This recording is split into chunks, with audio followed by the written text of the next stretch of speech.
Naging madamdamin ang paglisan ni Maria mula sa kanilang tahanan dahil sa kanyang pasyang tumigil sa pag-aaral upang tulungan ang kanyang mga magulang. Hindi na niya matitiis ang nakikitang sakripisyo ng mga ito, na halos hindi na kumakain ng sapat upang mapag-aral lamang siya.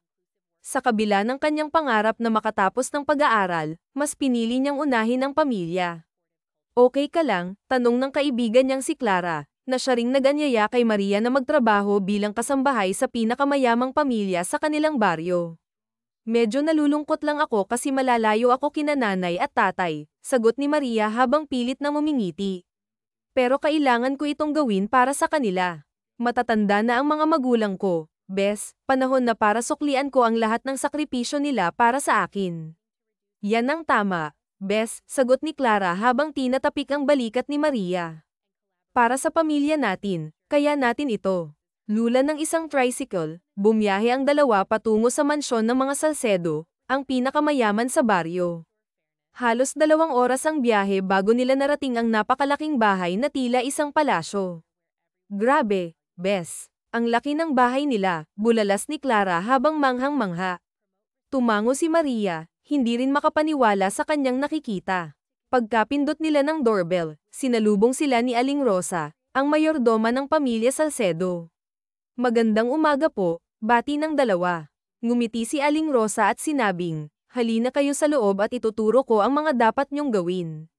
Inihatid sila ni Aling Rosa sa kanilang magiging silid at sinabihan, sakto ang dating nyo. Mag-almusal muna kayo bago simulan ang paghahanda ng agahan para kina Madam. Pagkatapos nito, nagtungo si Aling Rosa sa hardin upang diligan ang mga halaman. Bagamat unang araw pa lamang nila sa trabaho, nagpakita agad ng kasanayan sina Maria at Clara sa gawaing bahay. Sinimulan nilang maghanda ng agahan base sa mga nakasulat na tagubilin sa refrigerator. Sa kabila ng kaba, naging maayos ang kanilang unang araw, na nagbigay sa kanila ng kumpiyansa na kakayanin nila ang bagong hamon na ito. Nang matapos sina Maria at Clara sa paghahanda ng agahan, dumating si Aling Rosa upang suriin ang kanilang ginawa. Pinanood ng dalawa kung paano maayos na inilatag ni Aling Rosa ang mga pagkain sa hapagkainan.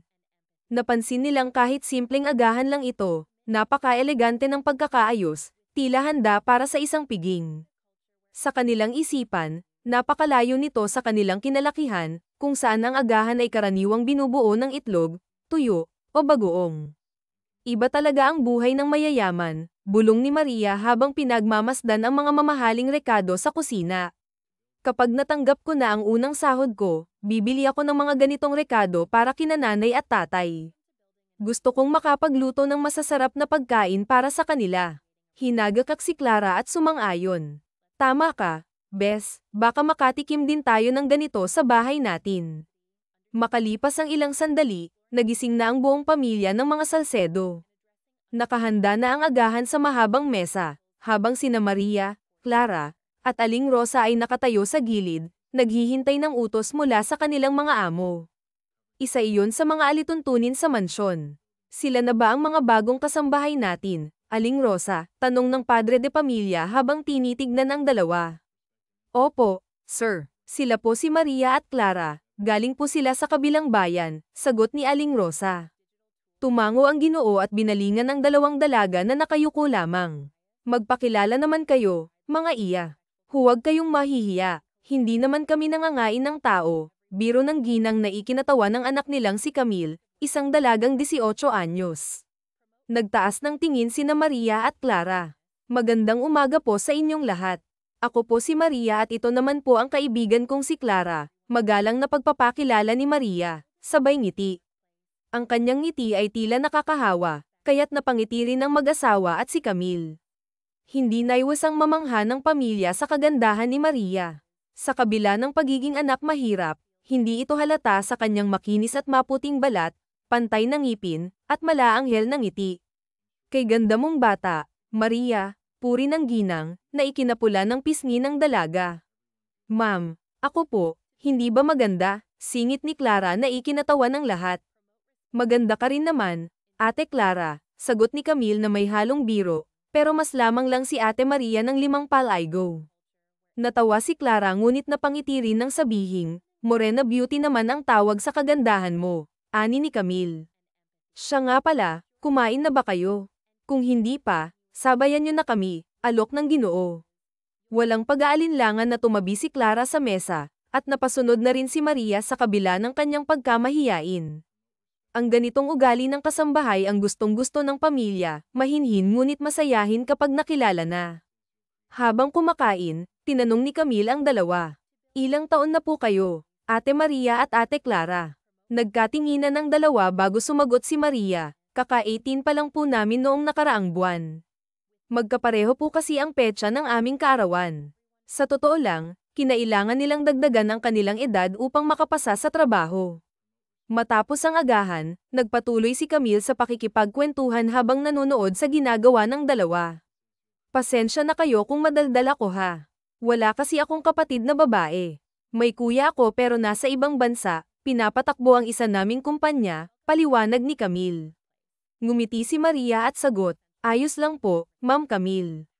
Natutuwa nga po kami dahil nakikipag-usap kayo sa amin. Hindi po lahat ng mayayaman ay ganito. Tama po, dagdag ni Clara. Kadalasan, hindi kami pinapansin ng mga amo namin dati.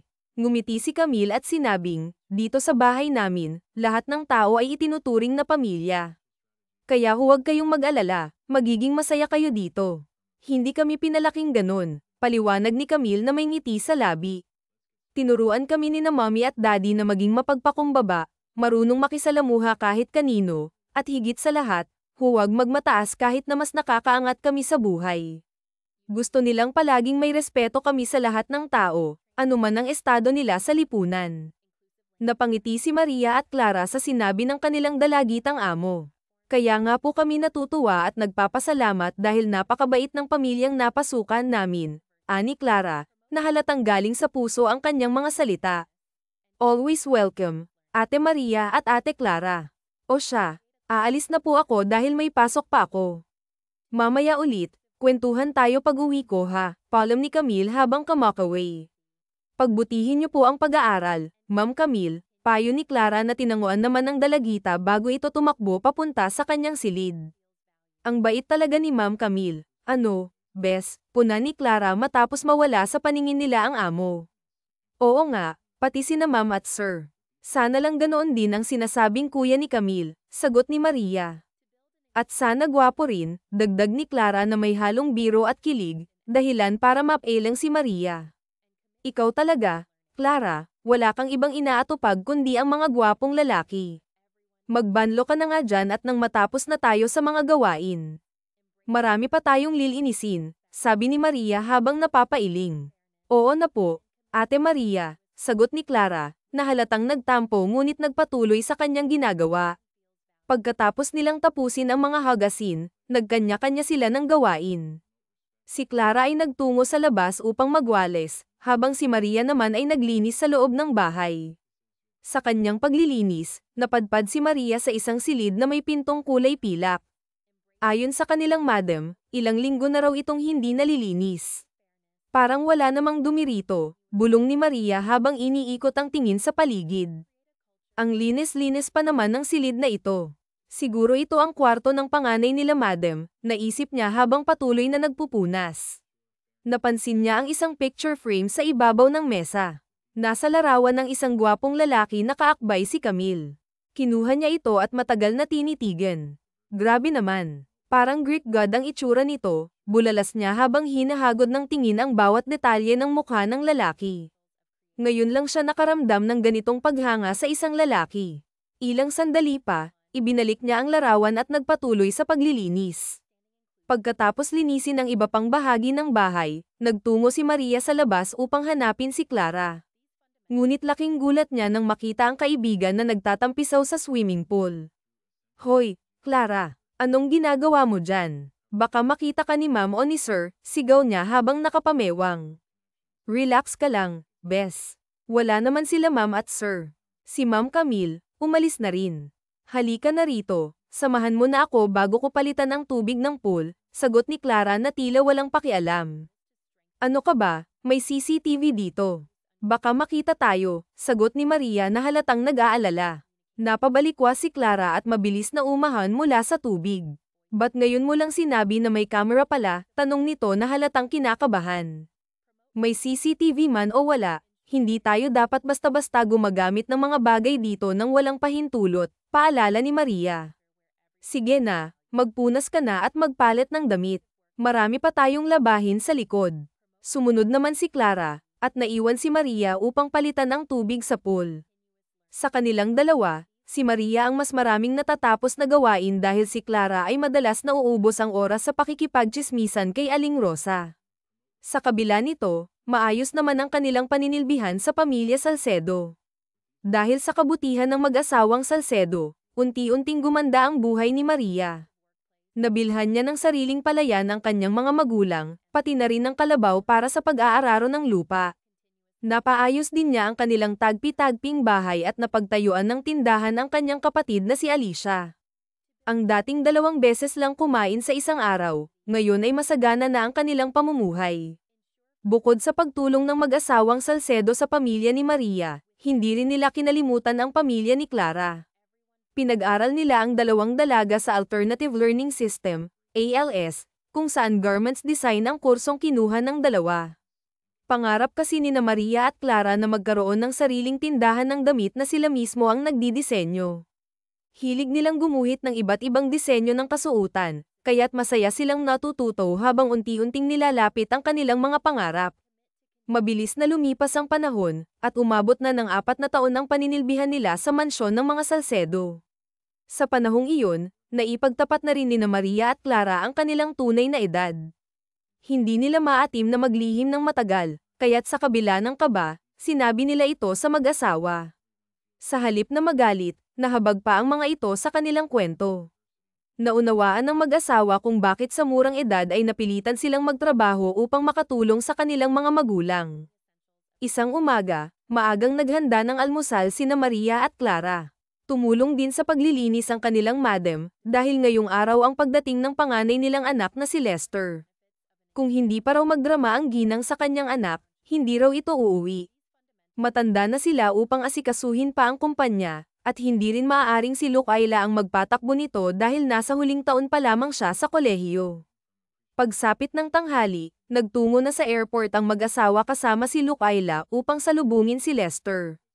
Naiwan naman sina Maria, Clara, at Aling Rosa upang maghanda ng pananghalian. Ibinili ng mag-asawa na lutuin ang lahat ng paboritong pagkain ni Lester, kaya't abala ang tatlo sa kusina. Habang nagluluto, hindi maitago ni Clara ang kanyang kilig. OMG, Bes. Sa wakas, makikita na rin natin ang sobrang gwapong anak nila sir. Grabe, hindi na ako makapaghintay, sabi nito na may malawak na ngiti. Sana mabigani siya sa ganda ko para magkaroon naman kami ng magagandang lahi. Kapag nangyari yun, mararanasan ko na ang maging reyna ng palasyong to. Napailing si Maria sa sinabi ng kaibigan. Maghunos dili ka nga, Bes. Narito tayo para magtrabaho, hindi para mangarap ng ganyan, sagot niya. Wala namang masama kung mangarap, Bes. Ang masama ay yung kontento na tayo sa pagiging katulong lang, balik ni Clara na may halong inis. Wala namang masama sa pagiging katulong, Bes. Pero ang gusto ko lang, maging mahinahon ka. Huwag kang basta-basta magpapakita ng motibo dahil dalagang Pilipina tayo, paliwanag ni Maria.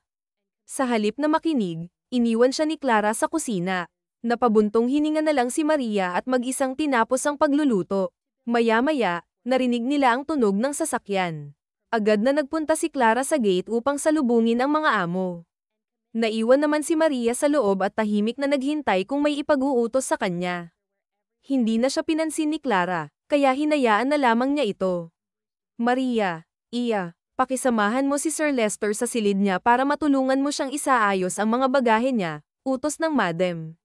Ngunit bago pa makasagot si Maria, sumingit si Clara at nagpresenta. Siya na ang sumama kay Lester patungo sa silid nito. Napansin ni Aling Rosa ang tila hindi pagkakaunawaan ng magkaibigan. May problema ba kayo ni Clara, Maria? Tanong nito. Agad na umiling si Maria, ngunit halata kay Aling Rosa na may itinatago siya. Nako, kilala ko na kayong dalawa. Lalo na yang kababata mo.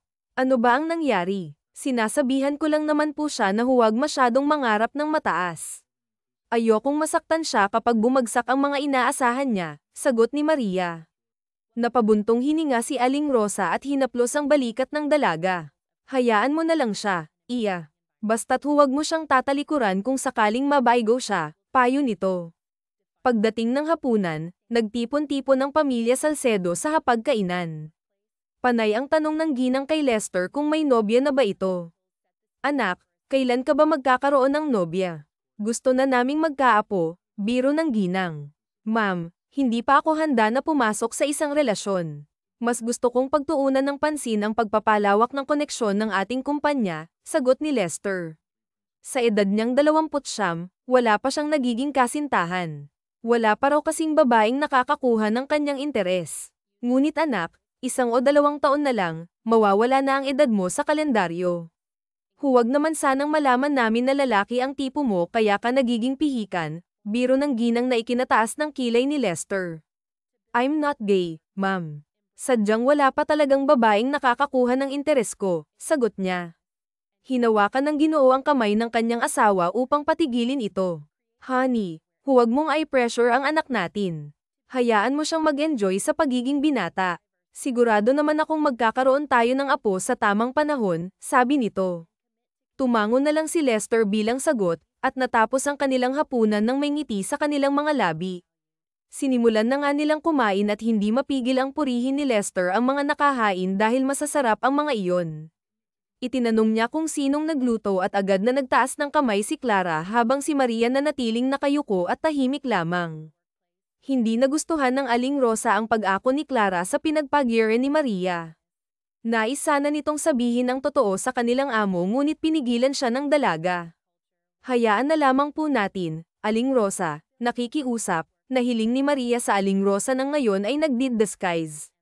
Araw-araw pa po kitang ipagluto, wala pong kaproblema sa akin. Masaya po akong paglingkuran ka, malawak ang pagkakangiti niya habang sinasabi yun sa lalaki. Tango lamang ang itinugon ni Lester sa kasambahay, pahiwatig na wala talagang pagpapakita ng interes sa kanya. Nag-usap ang mag-anak hanggang sa matapos silang kumain at nagpaalam na magpapahinga na ang binata dahil pagod ito sa naging biyahe. Kanya-kanya rin ang lakad ang mag-asawa maging si Lucille kaya hinagilap ni Clara ang kaibigan upang makiusap na tulungan siya nito sa kanilang Sir Lester. Sa hardin natagpuan ni Clara ang kaibigan at kasama nito ang Aling Rosa. Bes, nagtatakbo ang babae patungo sa kaibigan. Nagsalubong naman ang kilay ng Aling Rosa ng ginang sa pagtawag nito ng Bes, kay Maria gayong inaako nito ang gawang hindi naman siya nagpagod. Bes, narinig mo naman yung naging ano ni Sir Lester kanina, hindi ba? Ni-excite na ito sa kaibigan, na tinanguan naman ng isa. Tulungan mo sana ako magluto mamaya. Alam ko namang mas masarap kang magluto kaysa sa akin pero dapat ako lang ang lumabas na nagluto ng lahat ha, habang ikaw ay tumulong lang sa akin. Dirdiretsong saad nito na pinagitnaan ng Aling Rosa dahil hindi nito gusto ang kalokohang nais gawin ni Clara. Aba kung gusto mo palang magpa-impress dapat sinusolo mo, hindi yung sasabihin mong tulungan ka pero hindi naman ikaw ang siyang gagawa. Kung talagang desidido ka dapat ay ikaw ang magluto. Pare-pareho lang naman tayong katulong rito, nasa sa iyo na lang kung pag-iigihan mo ang pagpapasarap ng lutuin mo. Ngayon, pumunta ka ng kusina at pag-isipan mo kung anong ihahanda mo mamaya at huwag mong iniistorbo itong kaibigan mong nananahimik ha, may halong diin ang tono nito kung kaya hindi yun nagustuhan ni Clara. Masama niyang tinignan ang may edad na babae tsaka ito pinamiwangan. Excuse me lang tanda ha, pero hindi naman ikaw ang hinihingian ko ng pabor kung hindi itong kaibigan ko, mataray na ani nito na inismira naman ang may edad na ginang. Kaibigan. Itinuturing mo nga bang kaibigan nitong si Maria o ginagamit mo lamang para sa pansarili mong layunin? Malutong na tanong nito na mas lalong nagpakulo sa dugo ng dalaga at plano na sana nitong itulak ang Aling Rosa ngunit pinigilan siya ni Maria at pag-alit nitong tinabig ang kanyang kamay. Ano bang nangyayari sa iyo ha, Clara? Pinagsasabihan ka lamang naman ni Aling Rosa ngunit bakit kailangan mo pa siyang saktan? Tunay ngang nakakabago ng pag-uugali ang mataas na pangarap ng isang tao. Hindi nakita halos kilala, nagbago ka na talaga, mapait na sambit niya. Eso, ano naman ngayon kung mataas ang pangarap ko? Natural lang naman yun. Ang dami niyo pang sinasabi, parang sasabihin lang na ayaw niyo akong tulungan hindi yung kung ano-ano pang sinasabi niyo dyan, mga inggit era. Madiing sambit nito bago matahin ang dalawa tsaka nagmarcha paalis. Hindi ko lubusang maisip na may itinatago pa ang kasamaan ng ugali ang babaeng yun, nadidismaya habang tinitignan ang papalayong dalaga na sumagot-sagot sa kanya. Hayaan na lamang po natin siya, Aling Rosa. Masyado lamang po siyang nabubulag ng kanyang hangarin, nalulungkot na ani ni Maria habang tinatanaw ang kaibigang papasok na ng mansyon. Kung ako sa'yo, Maria, didistansya na ako sa kaibigan mong kuno yan dahil tiyak na hindi magiging maganda ang gagawin nun lalo pat sa inyong dalawa di hamak na mas maganda ka. Nakikita ko sa mga mata ng kaibigan mong inggit sa'yo, lalo na kapag mas pinapaboran ka nila ma'am at sir maging ni Lucille. Paalala nito na tipid na lamang nangitian ni Maria dahil sigurado naman siyang walang gagawing hindi niya magugustuhan ng kaibigan dahil kilala niya ito, mabait ito at mahal siya nito, sadyang nangingibabaw lamang rito ang mataas nitong pangarap sa ngayon. Nagpasya na lamang na pumasok ang dalawa at gawin ang mga dapat na gawain. Hinayaan na lamang nila si Clara sa kung anong pakulo ang nais nitong gawin. Sumapit ang tanghali at muling nagtipon-tipon ang mag-anak sa harap ng hapag. Kailap ang pagkakangiti ni Clara sapagkat kumpiyansa siyang magugustuhan ng kanilang sir ang kanyang hinandang pagkain. Sa unang pagsubo pa lamang ni Lester ay biglang nagsalubong ang kanyang kilay. Hindi kasi magkapareho ang lasa ng luto nito ngayon kumpara sa naluto nito kaninang tanghalian.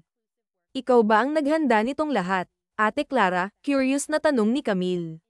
Sa tagal niyang nakakasama sila Linda at Maria ay batid na niya kung kaninong luto ang nakahain. Kanina'y hindi siya umimik ngunit ngayon nasisigurado niyang may hindi tamang ginawa ang itinuturing niyang ate na si Clara.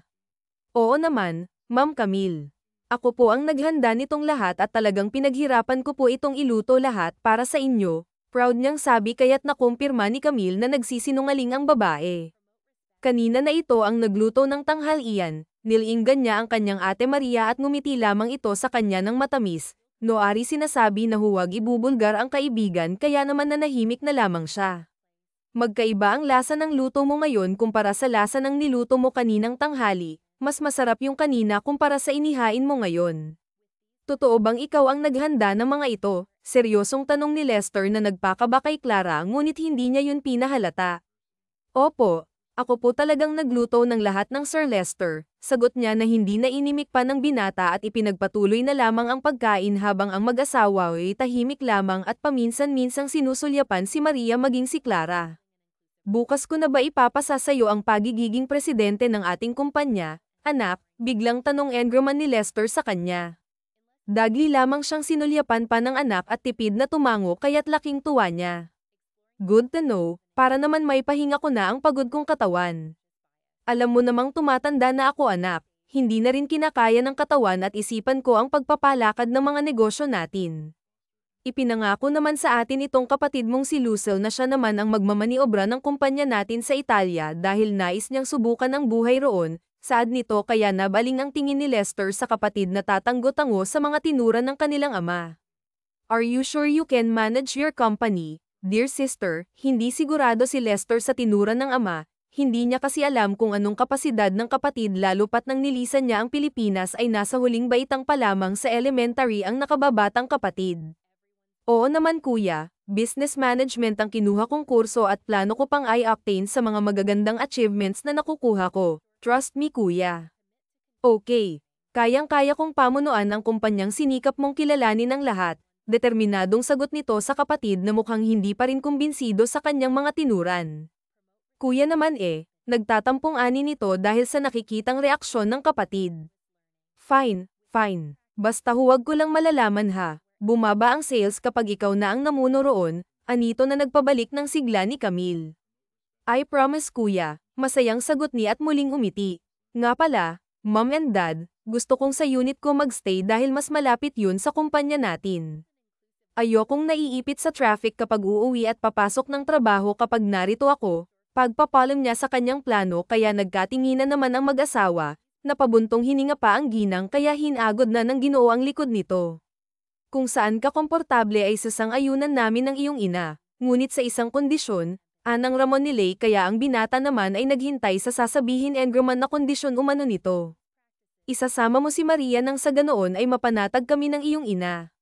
Balita sa amin ng sekretarya mo na hindi mo masyadong nasikaso ang kalusugan mo kapag isinusubsob mo na ang sarili mo sa trabaho. Seryosong sambit nito. And who's Maria? Taas ang isang kilay na tanong niya sa Ramon kaya't nilinggan ng Ginoo ang dalagang tahimik na nakayuko at nakapwesto sa kanyang gilid. Tinawag niya ito at pinalapit kaya't natuon sa dalaga ang mga mata ni Lester. Siya mukhang menor de edad pa yan hindi makapaniwalang sambit niya sa ama. Hindi na siya menor de edad. 19 na itong si Maria, anak at sa susunod na buwan ay magbe-20 anyos na siya. Isa pa ay napakasipag niyang dalaga. Plus napakaganda pa, pamumuri nito kay Maria. Sige na ihanda mo na mga gamit mo dahil sasama ka na sa Sir Lester mo pag alis niya bukas ang umaga. Utos nito kay Maria na tahimik namang sinunod ng dalaga.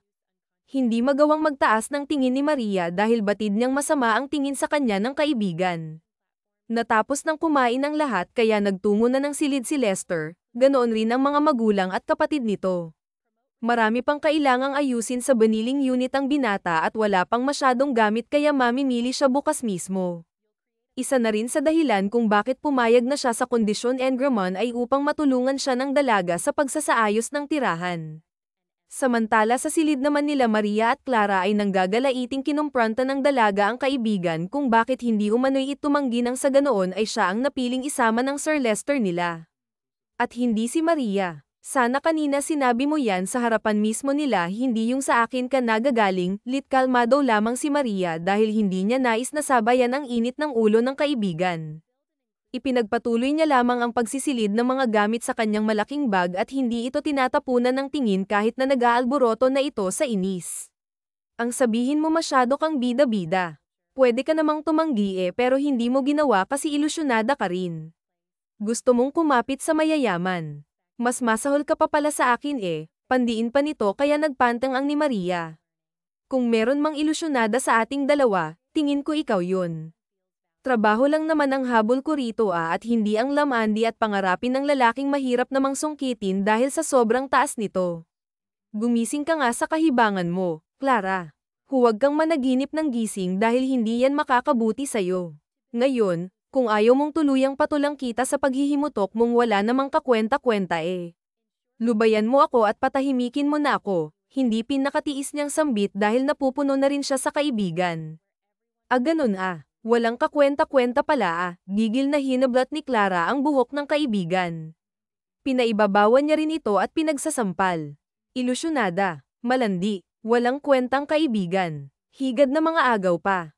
Traidor ka. Ahas, galit na galit nitong ibinato ang masasakit na salitang iyon sa kawawang dalaga. Pilit mang manlaban ni Maria ngunit dihado siya dahil bukod sa mas malaki sa kanya si Clara ay na-corner pa siya nito. Mabuti na lang talaga't pumasok sa kanilang silid ang Aling Rosa kaya't naawat nito si Clara. Hindi ko na talaga mapapalampas pang kalapasan nga ng pinagagagawa mo, Clara. Makakarating na talaga to kila madam, galit na bulyo ng ginang sa dalagang mabilis ang paghangos dahil sa galit at walang tigil niyang pananakit sa kaibigan na ngayon ay tanging hikbi na lang ang ginagawa. Talaga ba? Gusto mo samahan pa kita Tanda, mapanghamong sagot nito na mas lalong ikinasama ng loob ng Aling Rosa. Hindi mo na kailangan pang samahan si Aling Rosa dahil ngayon palang maaari ka nang umalis sa pamamahay kong ito. Hindi ko nais na makasama sa iisang bubong ang taong may masamang budi.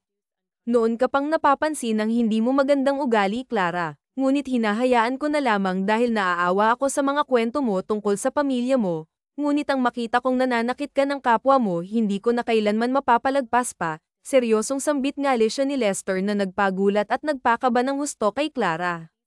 Hindi niya sukat akalain na nasa likod niya na pala ang amang babae gayong nakita niya naman ito kanina na dumiretso sa silid nito kasama ang asawa kaya naman malakas ang kanyang loob na sugurin at saktan si Maria.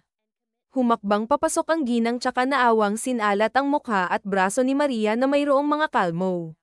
Ma'am, hindi ko po sinasadya na dala lamang po ako ma'am, paliwanag niya sa sarili ngunit matalim na tingin ang ipinukol sa kanya ng ginang. Monitored kong lahat ang galaw niyo rito, Clara. Alam kang lahat ng kabulastugang pinagagagawa mo kaya huwag mong sasabihin na nadala ka lamang ngayon, kung ayaw mong pulis ang siyang kumaladkad sa'yo palabas. Umalis ka na habang napipigilan ko pang galit ko sa'yo babaita ka madiing bulyo nito. Kanina kasi pagpasok nilang mag-asawa sa silid ay nagtanggal na siya ng mga alahas sa katawan at iniligay yun sa kanilang may katamtamang laki na jewelry box nang mapansin niyang nawawala ang wedding ring nilang mag-asawa maging ang mga diamante niyang isang paris ng hako at gintong kwentas. Hindi siya nag-hysterical bagkus ay tahimik na nuksan ng monitor at doon nga'y nakita niya ang paglimis ng dalaga sa kanyang mahahalagang alahas. Bakit naman po kailangan pa ng pulis ma'am? Nagkanda-yutal-yutal na siya dahil sa pagnanakaw na ginawa rito. Hiling niya na sana huwag siya nitong mabuko. Ang wedding ring namin ng asawa ko maging ang ilang alahas na kinuha mo ibalik mo nang sa ganoon walang pulis na kukuha sa'yo rito. Seryosong utos ng ginang sa dalagang namutla na ang kulay ng mukha. Wala kang utang na loob, tinulungan na kita't lahat pero nagawa mo pa rin akong pagnakawan, nananakit ka pa ng kapwa mo. May hinanakit niyang sambat rito kaya tuluyang naibaba ni Clara ang kanyang tingin tsaka nang hihinang kinuha sa kanyang taguan ang alahas na ninakaw. Patawad po, tangi niya sabi bago ay silay ang ninakaw ng mga alahas sa babaeng amo tsaka niya tuluyang nilis sa ang mansyon. Ayos ka lang ba Maria? Punong ng pag-aalalang tanong ng ginang sa kawawang dalaga. Okay lang po ako ma'am. Nakakalungkot lang po ang nangyari kay Clara. Nang dahil sa kagustuhan niyang yumaman ay naging ibang tao na siya. Tuluyan na siyang nilaman ng pansarili niyang ambisyon, hindi napigilang muling mapaluha ni Maria sa mga nangyari sa kaibigan. Hindi siya nagkaroon ng katiting na galit para dito, katunayan ay naaawa pa nga siya rito. Pakiramdam niya'y hindi niya nagampanan ang pagiging kaibigan niya rito. Tahan na, hayaan mo na ang pekeng kaibigan mong iyon, anit at niyakap na lamang ang umiiyak na dalaga. Hindi umalis sa silid nila Maria ang ginang hanggat hindi nagiging maayos ang dalaga. Ito pa nga ang siyang nagpresentang gamutin ng iilang kalmo nito sa mukha. Pasado 10:00 na rin ang tuluyang magpaalam ang ginang dahil di nadalaw na ito ng antok. Tuluyan na rin naging maayos ang pakiramdam ni Maria, pipiliin na lamang ng dalaga na ibaon sa limot ang mga hindi magagandang nangyari sa kanila ng kaibigan nang sa ganoon ay hindi na sumama ang loob niya rito. Pagsapit ng umaga ay magkatulong sila Maria at ang Mayor Gomez sa paghahanda ng almusal. Maaga silang naghanda dahil ngayon nasasama si Maria sa kanilang Sir Lester. Nag-hire na rin ng panibagong kasambahay ang mag-asawa na darating pa bukas sapagkat manggaling pa ito sa malayong probinsya. Ate, anong nangyari dyan sa mukha mo? Bakit may mga band-aid? Alalang tanong ni Camille nang magtungo ito sa kusina upang kumuha sana ng tubig nang mapansin ang kanyang ate Maria. Hay naku Ma'am Camille, ang magaling na si Clara ang siyang may gawa niyan sa ate Maria mo, pero huwag ka na mag-alala dahil pinalayas na ng mami mong babaitang yun. Ang mayordoma ang siyang sumagot sa tanong ng dala. Sinasabi ko na nga bi, wala talagang magandang gagawin yung Clara na yun, inis nitong sabi tsaka nilapitan ng ate Maria niya. Okay ka na ba ate? Gusto mo mamasyal tayo o kaya mag-shopping? Malambing nitong tanong na agad namang tinanggihan ni Maria. Hindi na kailangan ng mga ganyan Camille dahil isang matamis na ngiti mo lang okay na ako. Walang halong birong sambit ni Maria kaya't matamis siyang nginitian ni Camille. Kung papipiliin man ako ate Maria, mas gusto kong ikaw ang maging ate ko ng panghabang buhay. Gumawa sana si Lord ng paraan para mangyari yun. Napangiti naman si Maria sa sinabi nito.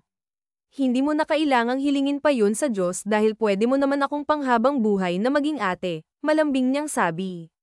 Ay ano ba yan ang dadrama natin? Natawa na lamang sila sa naging drama nila. Itinuloy na lamang nila ang paghahanda habang ang SIL Lucille naman ay nagpaalam na muna matapos uminom ng tubig dahil may kailangan pa umano itong top-using project na hindi nito natapos kagabi.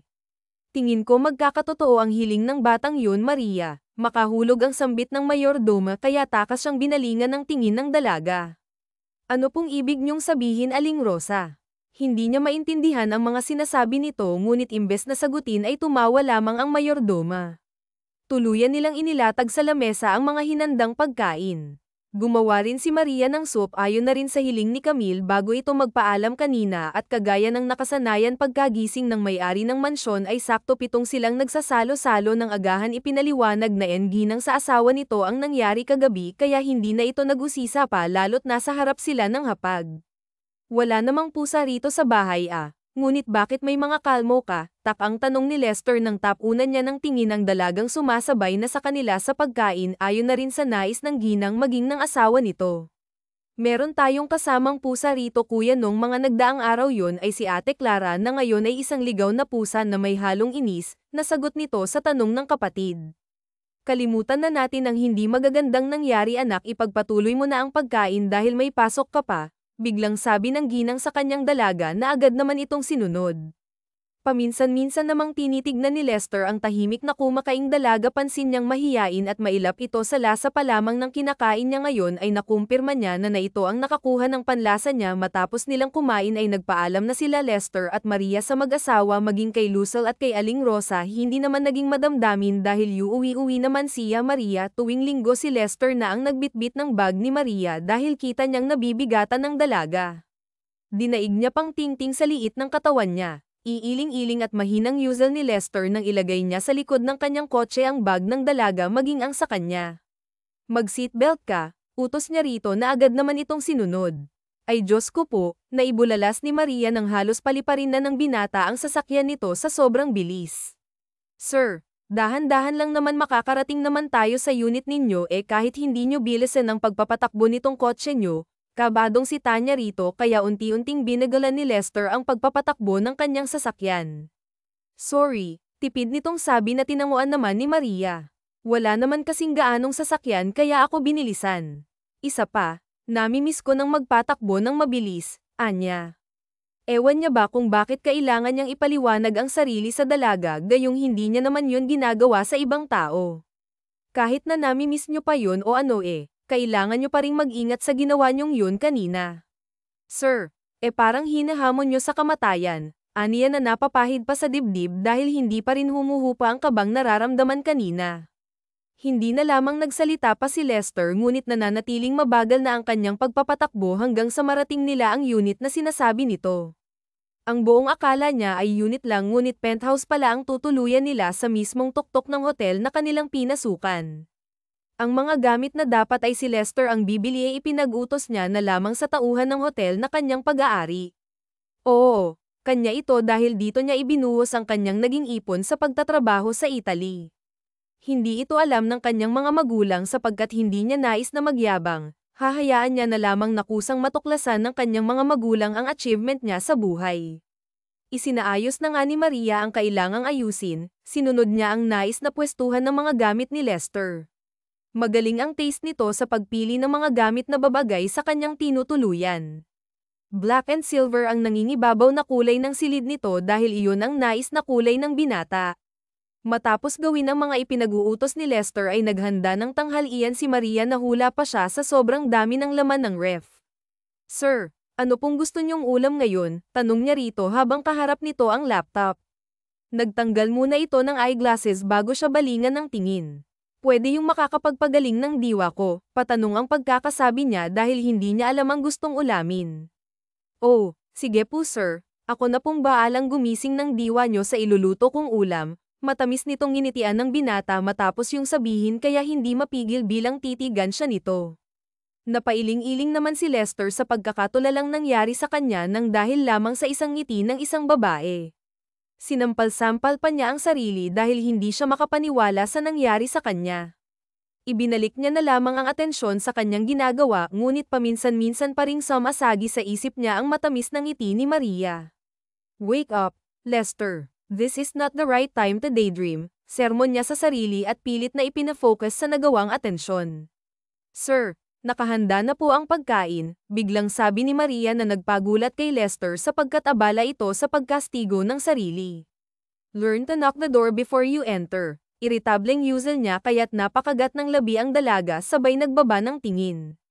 Oh, the heck, I'm sorry, mabilis niyang sabi at agad nilapitan ng dalaga.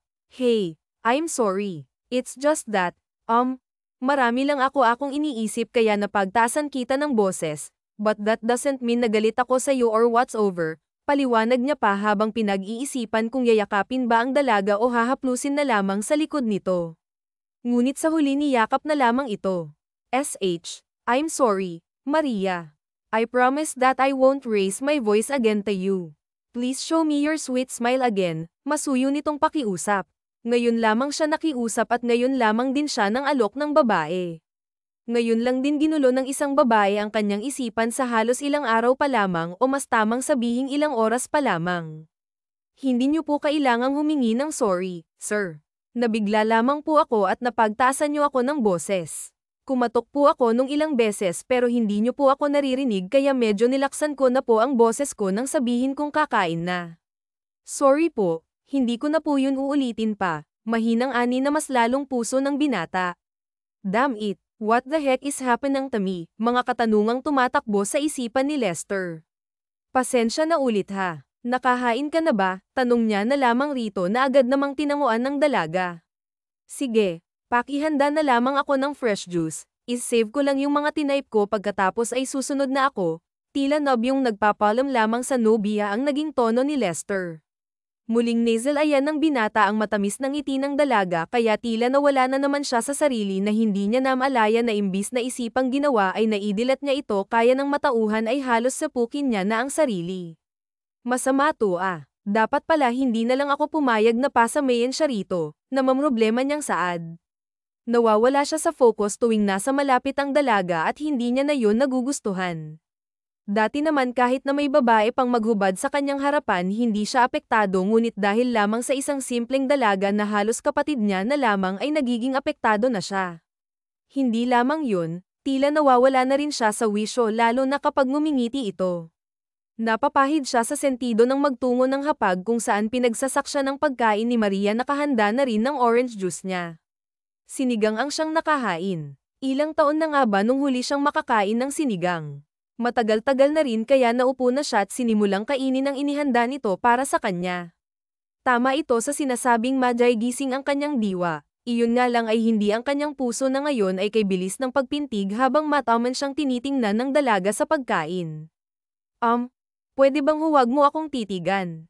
Naiilang ako, seniya rito ngunit imbis na mailang o mahiya o kahit na magbaba na lamang ng tingin ay hindi nito ginawa bago sa iyon umiti pa ito ng matamis sa kanya dahil natutuwa itong makita siyang masaganang kumakain. Goodness, you're torturing me, naguhumiyaw niyang reklamo sa kanyang isipan. Sorry, Sir Lester. Hindi ko lang po kasi mapigil ang hindi matuwa dahil sa nakikita kong reaksyon niyo sa mga iniluluto ko, paliwanag niya sa sarili. Fine, just stop staring at me dahil naiilang na ako, aniya tuloy parang lumalabas na siya pa itong babae kung umasta. Ipinagpapasalamat niya na lamang na pinakinggan siya ng dalaga kaya muli niyang nilantakan ng pagkain. Pagkatapos kumain ni Lester ay nag-message ang kanyang ama at sinasabi nito na magtungo na siya sa kanilang kumpanya upang mailipat na sa kanya ang pagiging presidente.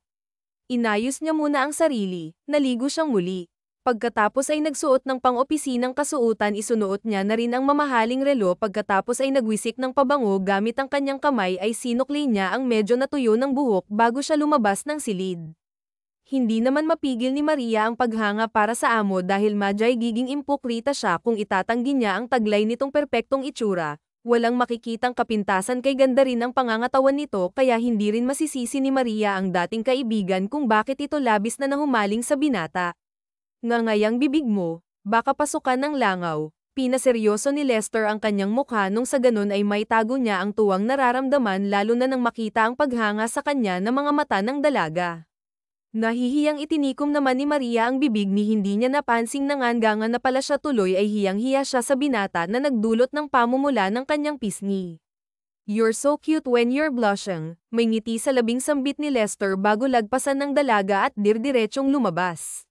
Nasapo naman ni Maria ang magkabilang pisngi pakiramdam niya nag-iinit yun, hindi lamang pag-iinit ng pisnging kanyang nararamdaman dahil mabilis rin ang tibok ng kanyang puso habang ang sikmura niya tila may mga lumilipad na paro-paro.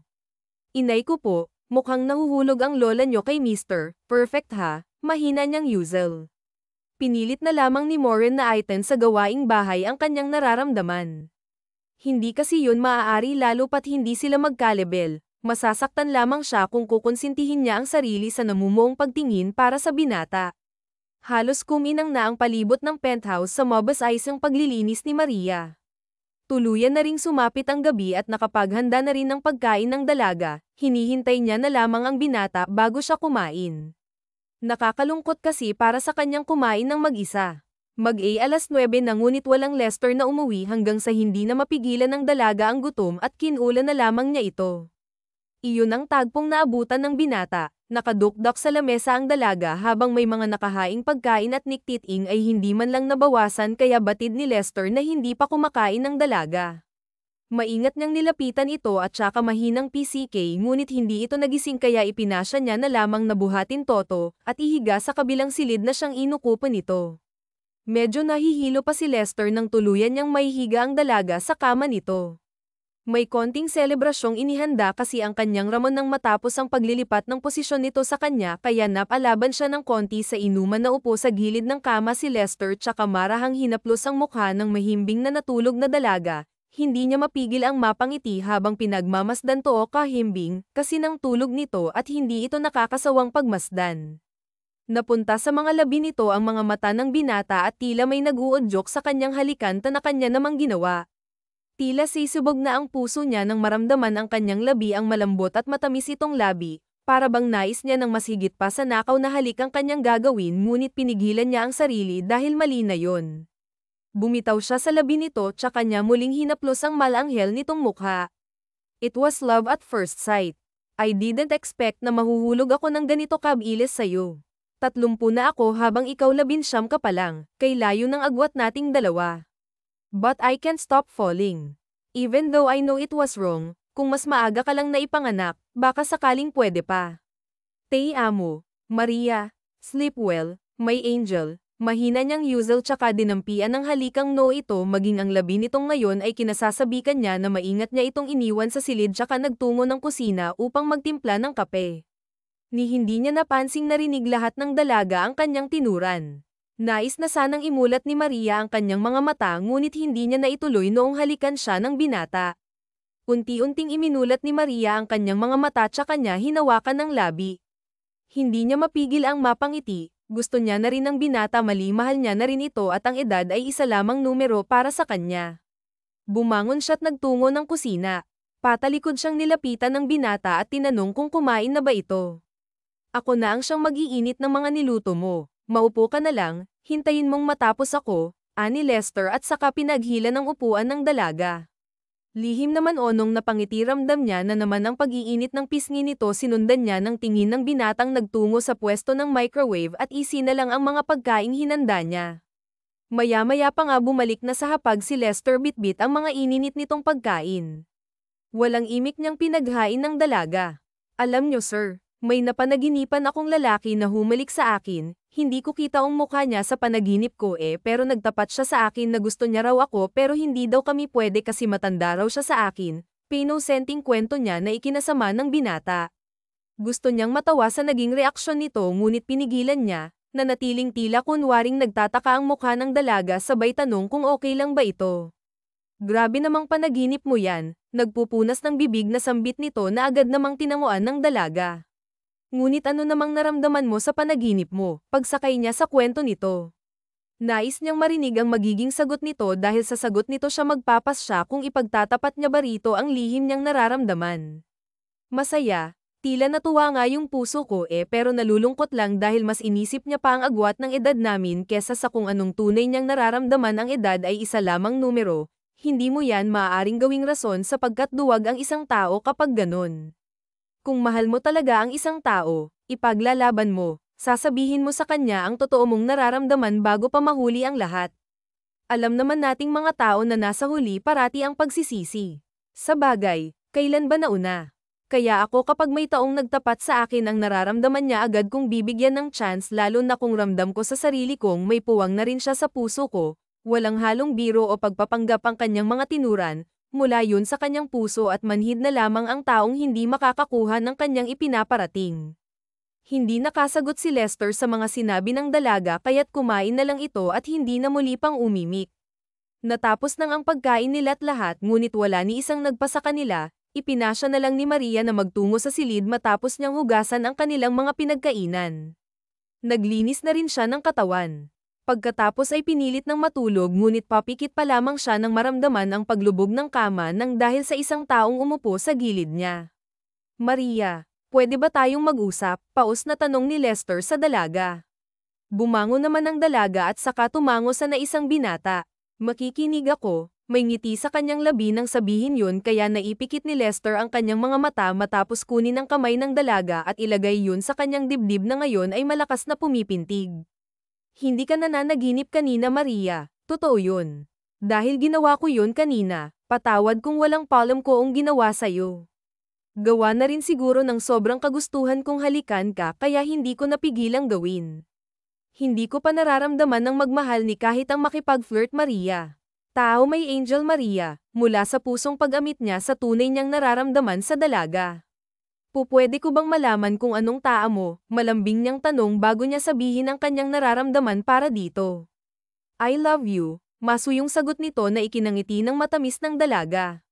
Mahal rin kita, Ler, masuyo niyang pag-amin sa kanyang nararamdaman kaya't umabot hanggang tenga ang iti ng binata hanggang sa sunggab ba nito ang labi ng dalaga. Parehas man nilang una ang isa't isa ngunit hindi yun naging hadlang upang iparamdam nila ang labis nilang pagmamahal para sa isa't isa. Pigit matang tiniis ni Maria ang sakit ng kanyang unang karanasan punong-puno man ng pag-aalala ang mga mata ni Lester habang nakatingin sa nasasaktang mahal niya ngunit ayaw naman siya nitong patigilin na siyang ayaw rin naman niyang gawin patuloy na lang siya sa paghingi ng sorry rito hanggang sa hindi na nila mabilang kung ilang beses ba nilang pinag-isa ang nagiinit nilang mga katawan. Madaling araw na halos nang tinantanan ni Lester si Maria, kung hindi pa nga ito nakatulog sa gitna ng kanilang pag-iisa ay hindi pa siya titigil. I love you aking anghel, pangako kong pakakamahalin kita hanggang sa huli ng aking hininga. Ay lalaan ko ang buhay ko sa iyo maging sa mga magiging anak natin, bulong niya rito habang hinahaplos ang mukha ng mahimbing na natutulog na dalaga. Inihilig niya ang ulo nito sa kanyang braso habang siya yakap-yakap ito hanggang sa tuluyan na siyang hilahin ng antok.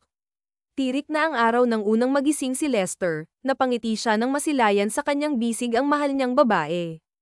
Ibang-iba ang pakiramdam and mamulat mo ang babaeng pinag-aalayan mo ng iyong puso masuyo niyang dinampian ng noo maging ang labi nito bago siya maingat na umalis sa ibabaw ng kama tanging boxers lamang ang kanyang suot nang magtungo ng kusina upang maghanda ng kanilang makakain. Sopas ang siyang naisipan niyang lutuin nang may salang niya na yun ay nagtungo siya sa sariling silid upang kunin ang cellphone nais niyang ipaalam sa ama at Alicia ang mga nangyari sa kanila ni Maria nang sa ganoon ay matulungan siya ng mga ito sa pinaplano niyang maging pag-aari na ang minamahal na dalaga. Oh my goodness, my precious son totoo ba ito? Gulat man ngunit naroroon ang galak sa tono ng ginang. Yes ma'am katunayan may nangyari na sa amin kagabi kaya't hintayin nyo na lang ang apong matagal nyo nang hinihiling sa akin. Proud niyang salaysay sa Alicia na mas lalong ikinatuwa nito. Ihahanda na namin ang kasal ninyo anak, kami na lang baalang kumausap sa mga magulang ng soon-to-be my daughter-in-law at ang siyang gagawin mo lamang siguraduhing may aasahan na kaming apo ha, anito na ikinatawa niya ngunit sumang-ayon na lang kalaunan upang matigil na ang Alicia sa pag-uusisa sa kanina keso ganito ganyan ang pagbuo ng bata.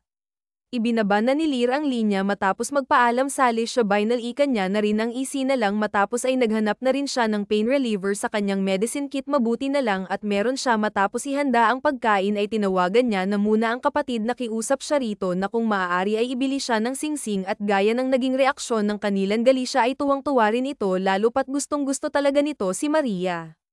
Alam ko ang size ng daliri ni Ate Maria kuya kaya ako bahala sa pagpili ng nababagay para sa kanya. Kumpiyansang anito na ikinatuwa naman ni Lester nagpaalam na rin ito dahil nasa gitna ito ng klase rinig pa nga ni Lester ang pagsaway ng propesor sa kanyang kapatid kaya't naiiling-iling na lang siya habang natato.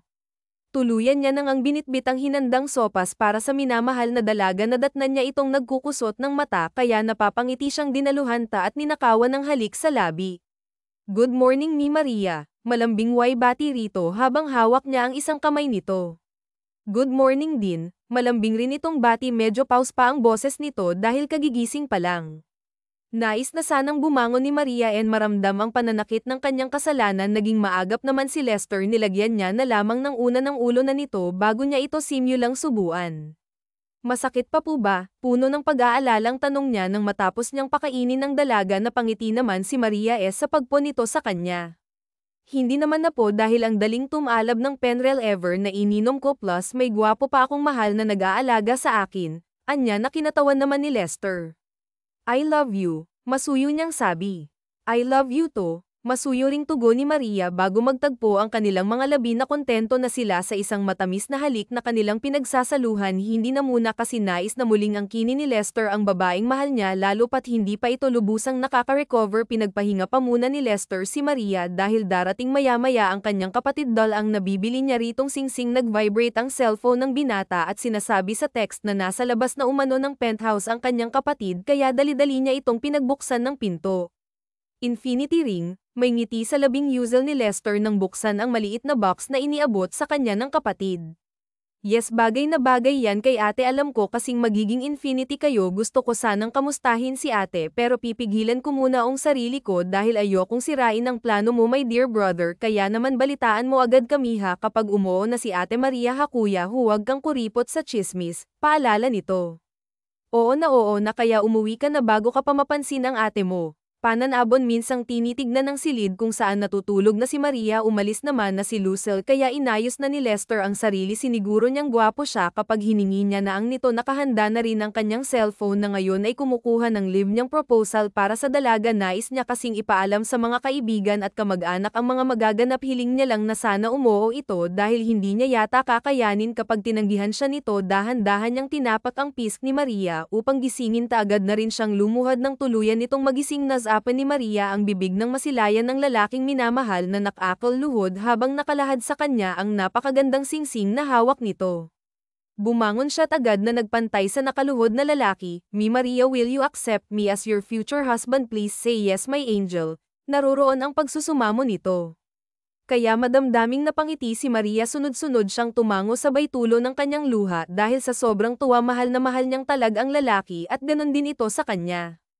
Isinuot ni Lester ang singsing sa palasingsingan nito tsaka niya ito ginawaran ng masuyong halik-halik na tumagal ng halos 2 minuto.